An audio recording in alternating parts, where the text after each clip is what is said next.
Guys, may chika ako. So, meron ako mga nakachat dati na before I met my husband, basically, may nakachat ako na Australian. And then, actually, he had an ex here in the Philippines. So, basically, may naka-live-in siya dito sa Philippines. And then, I don't remember what happened to them kasi nag-chat kami basically noon, and then hindi ko alam na medyo red flag na pala siya kasi may mga options talaga siya sa online, and then hindi parang inconsistent naman siya na makipag-chat sa akin, and then naglalaan talaga siya ng oras. Pero noon dati kasi girl, ako attention seeker kasi ako, gusto kong nag-chat kami lagi, gusto kong kausap ko siya lagi. And then may mga times na hindi niya ako kinakausap, and then he's actually an engineer in Australia. So, nag-chat kami online, and then medyo siya, medyo red flag siya kasi may ex nga siya na Filipina. So, medyo I am second or I don't know.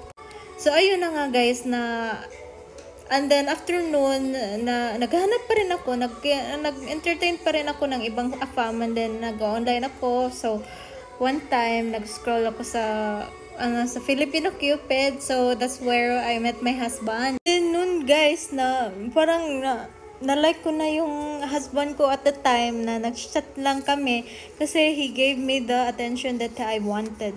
Kahit na ginoghost ako ng husband ko dati, guys, nung naging friends kami sa Facebook, na mas naglalandi ako, guys.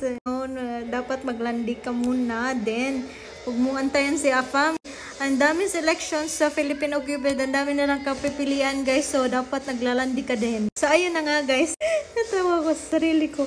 So, ayun na nga, guys.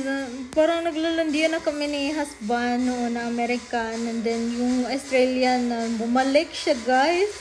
Nag-chat siya sa akin ulit. Then, sabi ko sa kanya, oh, I'm sorry, I already met the guy that I wanted that would give me that attention that I needed.